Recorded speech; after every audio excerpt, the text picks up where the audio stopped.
Oh, yeah. It's time.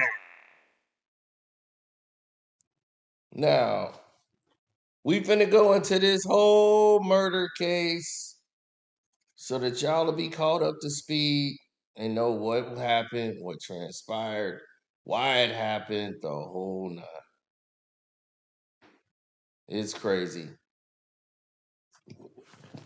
And everybody watching this is facts. Not blah, blah, blah. This is what really went down. Then you're going to learn why they did it this way. You're going to find out why they decided in their wisdom to come after Ray Lewis and what led to this investigation. To they felt they had enough to charge Ray Lewis for the murder of these two individuals. We're going to go into all of it. We're going to get to the nit and the grit. You're going to see why the city of Atlanta decided to go after Ray Lewis. And then you're going to see how this changed everything for the NFL. This case, this trial, played out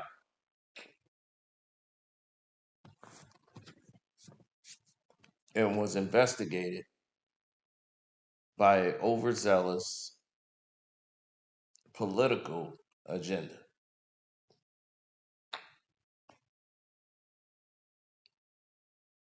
Right here is where you will see a lot of witnesses that they had. They had criminals as witnesses.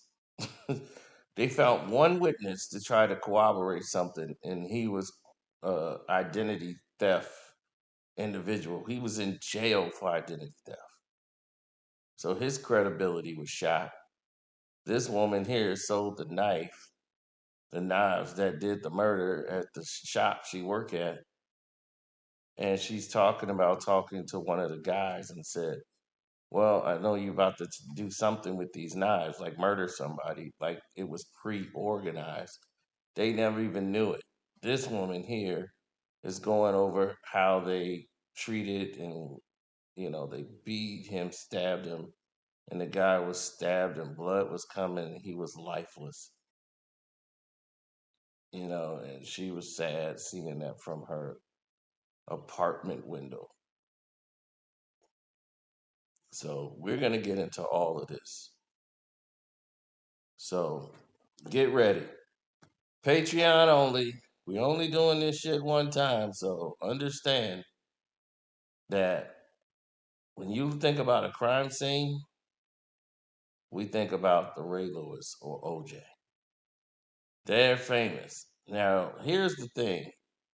Ray Lewis was just at a Super Bowl party, minding his business, and he was one of the star players for the Baltimore Ravens.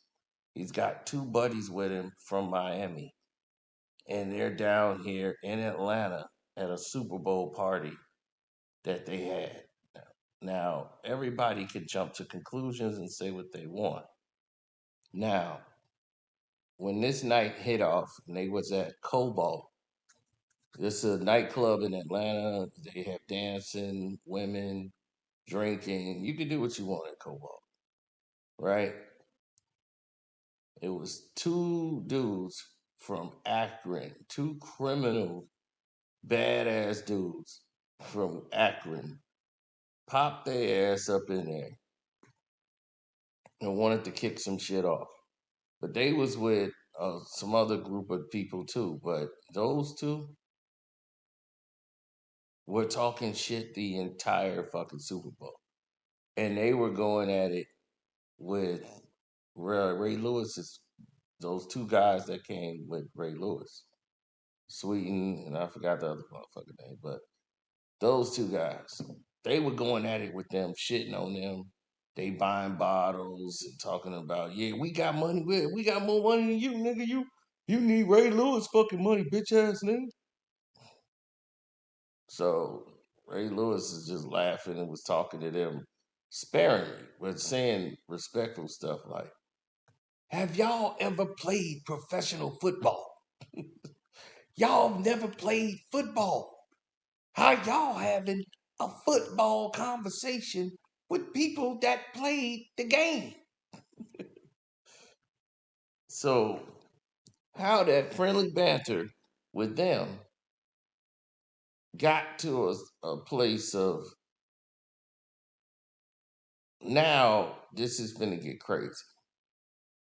So, at this like dance party, the girls are coming over there with Ray and his boys is at, they got bottles too. And then next thing you know, the dudes start talking about where they from, who they are, they some bitch ass niggas, and they start talking shit back. Ray people. So this whole thing came out to a case of how they came after Ray. It's like, are you serious? This fucking lawyer was dumb as hell. Ray Lewis, we will prove that Ray Lewis did these murders.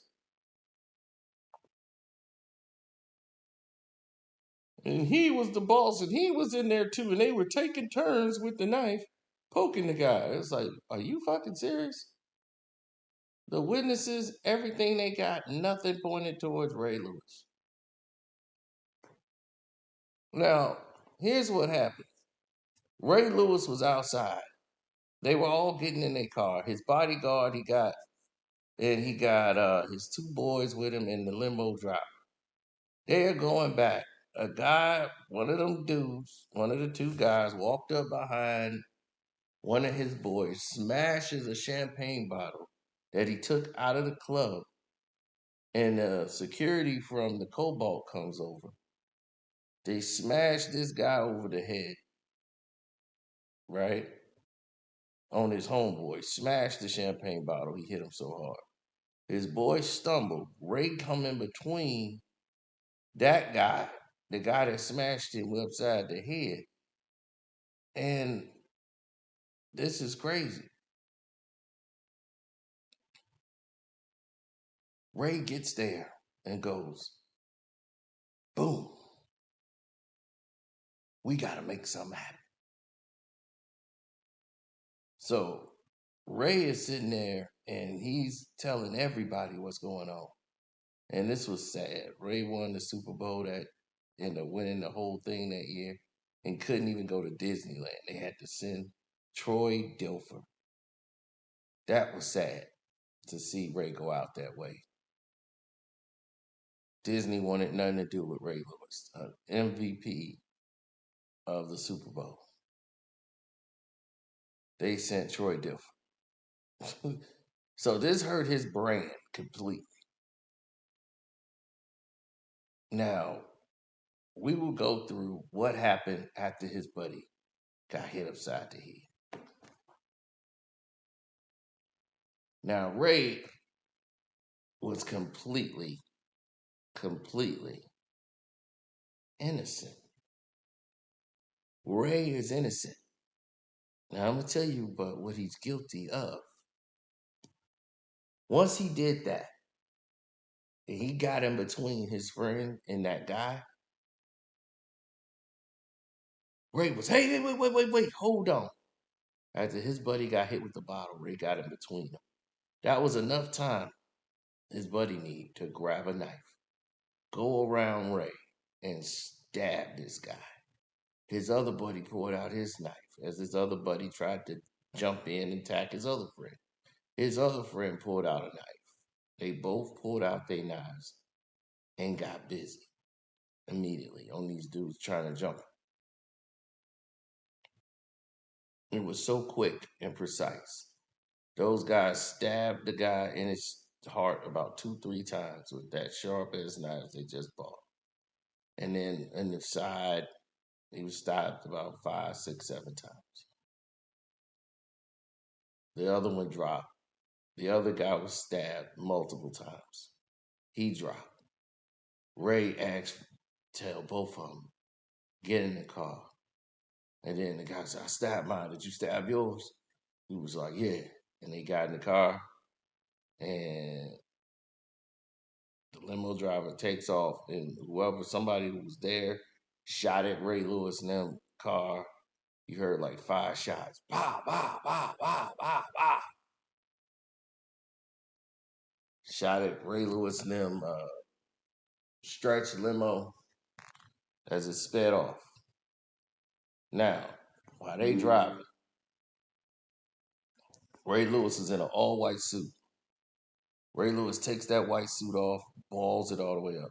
They had a bag in the car from where they like bought some stuff, like a paper bag. He folded that suit up so small and stuffed it in the paper bag, balled the paper bag up. They went all the way to a garbage can near a fast food restaurant and dumped the trash and dumped it in the trash. So Ray got a t-shirt on, and he basically had some shorts or something that somebody gave him. And he went up to his hotel room and immediately started taking a shower and getting all this stuff off. Now the evidence comes in about where did the knives come from. Ray Lewis signed a picture for these people. You know, like he been in that store with his buddies when they bought the knives. But they didn't buy the knives to go kill somebody. These guys bought the knives for self-defense. Ray had just been in that store before. And they tried everything in forensics to see was his fingerprints on the weapon. There were not. Ray Lewis had done nothing wrong. But now in the police investigation, Ray is spinning them. Ray is telling them, I got to go to the Pro Bowl. I don't know the people in the car. I don't remember their names. So obviously, Ray is not cooperating. And a whole week go by so they can get a full statement from Ray Lewis. Now they're doing their own investigation, but they want to get Ray's statement for the record. He's telling them, I don't know these guys. I don't know their names. I barely know anything about them. So Ray is not saying nothing. These guys are going around saying everything, opening their mouths. Ray ain't said but 2 words. So you starting to look like, man, Ray ain't talking. Who doing the talking? Damn sure ain't Ray. So now they feel they got enough to bring him in for an investigation. The limo driver saying he doesn't see anything. He was way in the front driving. So that's all he knows is drive. So he didn't see nothing. He don't remember stopping off to drop something off and everything. He don't remember any of this stuff. So the limo driver is not usable at all. You can't find another witness to say they saw Ray Lewis do anything personally. He described, like, look, these guys hit my boy upside the head with a bottle. I got in there and tried to be the peacemaker before the fight broke out and everything. I'm trying to be a peacemaker. You had another person said, one of the witnesses said, Ray sat in the back. Ray did nothing. So why would they be dealing with Ray? A lot of politicians that year were running for election. So when you're running for re-election, you need to have a big name, a big splash. So the police department, they needed to get a big story in the paper. So this was it.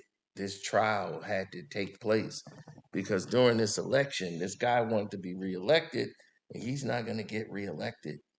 It's looking like he's going to lose. So he needs a distraction. He needs a major distraction, and the police department found that distraction.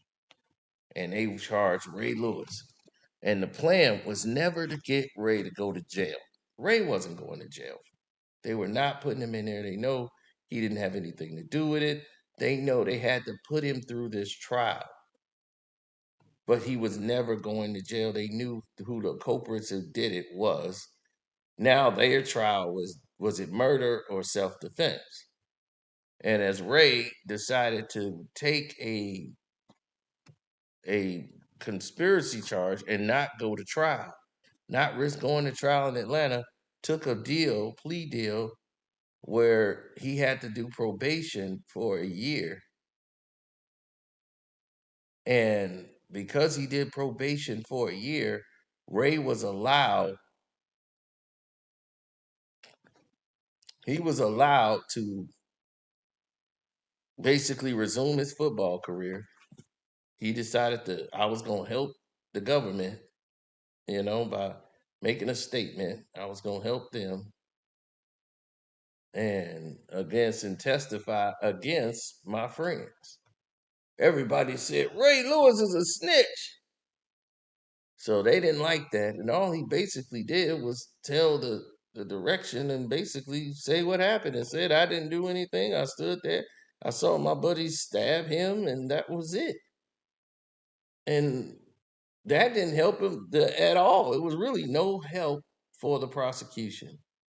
And therefore, both men were exonerated, and Ray, because it was self defense. They couldn't find another lawyer to come up with shit. Ray hadn't done nothing wrong. He didn't kill nobody. And everybody kept grilling him. The media, social media, bringing this, not social media, but the media. Shannon Sharp had to come there and talk for him. But it's all bullshit. Ray Lewis did nothing. He was innocent, y'all. 100% innocent. And that's what happened. It's nothing more than that.